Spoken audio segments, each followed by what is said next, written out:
देखिए, सबसे पहले विराम चिन्हों को श्री कामता प्रसाद गुरु ने कितना बताया? 20 बताया। कितना बताया दोस्तों? 20। एक एक कर हम बताते हैं। पहला कौन सा विराम चिन्ह है? अल्प विराम। अल्प विराम, ध्यान से देखिएगा दोस्तों, ये विराम चिन्ह हर एक परीक्षा में पूछे जाते हैं। एक दो क्वेश्चन यहाँ से एकदम निश्चित है कि आना ही आना है। ठीक, पहला विराम चिन्ह कैसे? विराम चिन्ह देखिए ऐसे है, ठीक है, इसको आप ध्यान से देखिएगा। ठीक, दूसरा कौन सा? अर्ध विराम। अर्ध विराम में भी आप देखिए एक बिंदु ऊपर फिर उल्टा सी, ये ध्यान से देखिएगा दोस्तों, ये विराम चिन्ह ही आपका महत्वपूर्ण रहता है। फिर कैसा? पूर्ण विराम। पूर्ण विराम में केवल एक पाई रहता है। प्रश्न चिन्ह, प्रश्न चिन्ह भी ये रहता है। ठीक, फिर आपका आता है आश्चर्य चिन्ह, विषयादि चिन्ह। ठीक, ये देखिए आश्चर्य चिन्ह का ये प्रतीक है दोस्तों, आप ध्यान से देखिएगा, ये चिन्हों का प्रयोग आप बहुत ही ध्यान पूर्वक देखिएगा, क्योंकि चिन्ह बहुत ही इंपॉर्टेंट रहता है। इसमें आपका एक दो प्रश्न पूछे ही जाते हैं, किसी भी परीक्षा उपयोगी आप देखेंगे तो इसमें एक दो प्रश्न आते ही आते हैं। ठीक, फिर छठवां कौन सा है? निर्देशक चिन्ह। निर्देशक चिन्ह को और हम लोग क्या क्या बोलते हैं? जैसे निर्देशक को इंग्लिश में क्या बोलते हैं? डैश। संयोजक चिन्ह, योजक चिन्ह, सामासिक चिन्ह, इसका प्रतीक क्या है दोस्तों? ये देखिएगा। ठीक, अब फिर कोष्टक। कोष्टक तो जानते ही हैं, जैसे हम लोग मैथमेटिक्स पढ़ते हैं तो 3 प्रकार के कोष्टक होते हैं, ये भी होता है बड़ा, उससे छोटा, फिर उससे छोटा।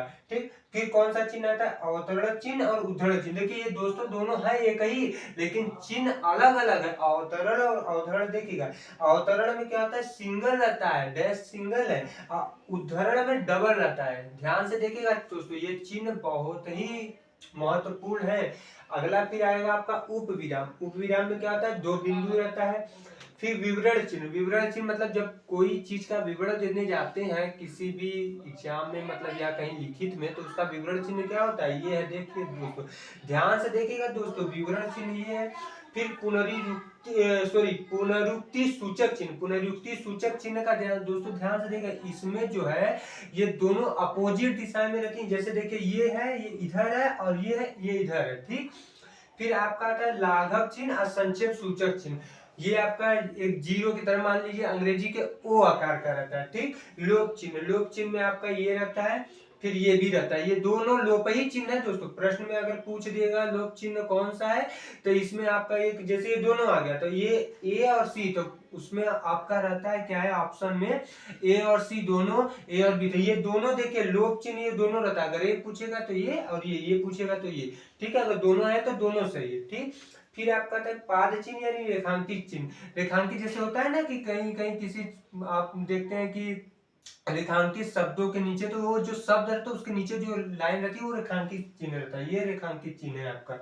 दीर्घ उच्चारण चिन्ह, ये आपका संस्कृत में ह्रस्व स्वर, दीर्घ स्वर, तो ये दीर्घ उच्चारण चिन्ह कौन सा रहता है? ये रहता है आपका, ये दीर्घ उच्चारण चिन्ह। इसको ध्यान से देखिएगा दोस्तों, ये दीर्घ उच्चारण चिन्ह। फिर पाद बिंदु। पाद बिंदु ये नीचे एक बिंदु का आकार का रहता है। ठीक, फिर आपका आता है 17 नंबर पे हंस पद।